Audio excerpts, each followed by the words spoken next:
حضرت مولانا عبدالرحمن جامی رحمہ اللہ تعالیٰ عنہ، ان کا نام عبدالرحمن ہے، آپ کا لقب جامی ہے۔ آپ کے والد ماجد کا نام مولانا نظام الدین رحمہ اللہ تعالیٰ عنہ تھا۔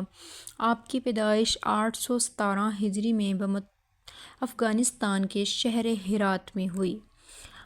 حضرت مولانا جامی رحمہ اللہ تعالیٰ عنہ کے دل میں عشق حقیقی سمایا ہوا تھا۔ آپ رحمہ اللہ تعالیٰ عنہ ذوق لطیف سے مالا مال تھے۔ حضرت مولانا عبدالرحمن جامی رحمہ اللہ تعالیٰ عنہ نے حضرت خواجہ عبید اللہ احرار رحمہ اللہ تعالیٰ عنہ کے ہاتھ پر بیعت کی۔ حضرت مولانا عبدالرحمن جامی رحمہ اللہ تعالیٰ عنہ ایک بہت اچھے شاعر تھے۔ آپ کی شاعری عشق حقیقی سے بھری ہوئی تھی۔ آپ کو نبی کریم صلی اللہ علیہ وسلم خاتم النبیین صلی اللہ علیہ وسلم کی ذات سے گہری عقیدت اور محبت تھی۔ آپ رحمہ اللہ تعالیٰ عنہ نے نبی کریم صلی اللہ علیہ وسلم خاتم النبیین کی محبت میں کلام لکھا، جس کا ترجمہ ہے: اے باد نسیم، جب تیرا شہر بطحا سے گزر ہو، میرے احوال سرکار محمد کی خدمت میں بیان کرنا۔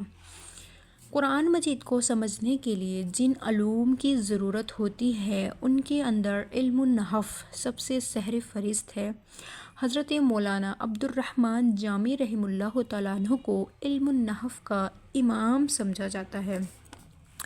اگر تصنیفات کی بات کی جائے تو حضرت مولانا عبدالرحمن جامی رحمہ اللہ تعالیٰ عنہ کی بہت سی تصانیف ہیں۔ ان میں ایک مشہور تصنیف شرح ملا جامی ہے۔ اس کتاب کا موضوع علم نحو ہے۔ قرآن مجید کو سمجھنے کے لیے جن علوم کا جاننا ضروری ہے، ان میں علم النحو سب سے پیش اور یہ کتاب آج بھی دینی مدارس کے نصاب میں شامل ہے۔ اگر مساجد اور خانقاہوں کی تعمیر کے لحاظ سے بات کی جائے تو حضرت مولانا عبدالرحمن جامی نے مختلف شہروں میں مساجد، مدارس، خانقاہیں تعمیر کروائیں اور ان کا انتظام چلانے کے لیے بہت سی املاک وقف کیں۔ بادشاہوں کو نصیحت کے سلسلے میں حضرت مولانا عبدالرحمن جامی رحمہ اللہ تعالیٰ عنہ نے بڑے لوگوں اور بادشاہوں کی خوشامد اور چال بلوسی سے متنفر ہوا کرتے تھے، بلکہ انہیں نیکی پر قائم رہنے کے لیے خط لکھتے۔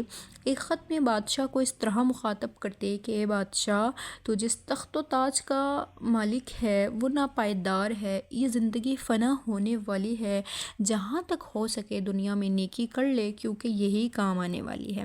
ان کے ذاتی اوصاف پہ اگر نظر ڈالی جائے تو حضرت مولانا عبدالرحمن جامی رحمہ اللہ تعالیٰ عنہ صحیح معنوں میں تواضع اور عجز اور انکسار کے حامل تھے۔ آپ رحمہ اللہ تعالیٰ عنہ ترک ریا، نفس کشی اور خلوص جیسی خوبیوں کے مالک تھے۔ احکام شریعت کے سخت پابند تھے۔ آپ رحمہ اللہ تعالیٰ عنہ مظلوموں اور محتاجوں کی مدد کرتے تھے۔